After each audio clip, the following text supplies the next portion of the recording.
Hi, I'm going to whisper a little bit because I don't want Sienna, my daughter, to know that I'm making a video. We did a video a few minutes ago that was a mess.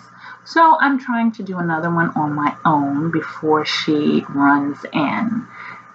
The past few videos I've been talking about the writing process, which includes before you actually start writing your book, you want to do clustering, aka brainstorming, create an outline, of course, really think about deeply your characters, character development, and then you want to move into writing. So I'm assuming everyone's written their best selling book. It's 200, 300, 400 plus pages. What do you do now?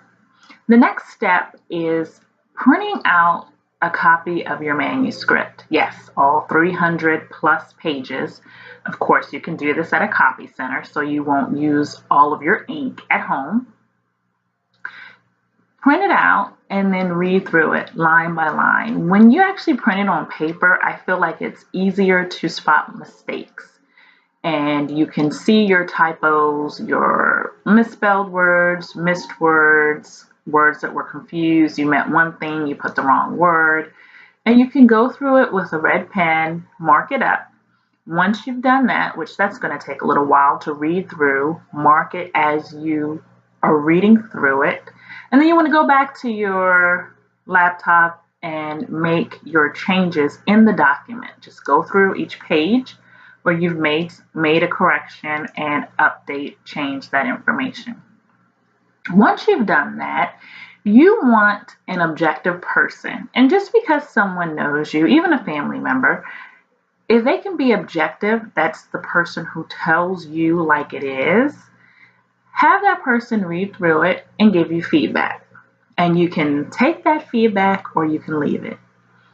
Once you've incorporated that person's changes and feedback, if you choose, you want to move on to a professional, someone who is skilled and gets paid to edit works. You want to start with, if you're writing a novel, I think it's important for you to get a developmental editor. Some people don't use them, and maybe they don't use them every time, but I loved working with my developmental editor, who really is about working with your story and characters to make sure it flows and that the story is strong. Once you've done that, and if you're writing nonfiction, that's not necessary, but that's more for fiction.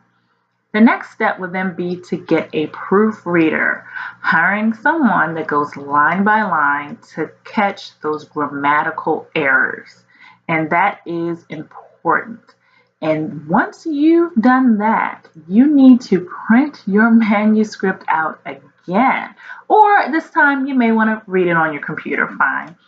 And you have to read it all the way through again. Why? Because even after you've hired someone, a professional, to proofread and edit your work, they are still going to miss something. It's when I read through mine, I found maybe like 3 mistakes, which isn't bad, but I still found them. I was like, if I would have published this, it would have had these mistakes, these grammatical errors. So it's very important that you read through your manuscript several times. And I guess it's our world now because we text so much and we shorten, abbreviate things. We leave out words when we think we've completed a sentence. It's common to have a lot of mistakes, and several people can actually miss them. If it's an extra word, if you've omitted a word. So it's very important to read through your work multiple times. And once you've done this, then you are ready to go to the next step, which is figuring out who is going to help you with the design of your book. And we will talk about that in one of the next videos. Who is going to design your cover? Who is going to design the interior? All of these things you're going to have to hire someone to do unless you're a professional in this area and this is your field of expertise. But I will get into the publishing process and what are the next steps Also going to talk about what is a vanity press, what is true self-publishing, and what are some of the pros and cons of working with a large publishing company.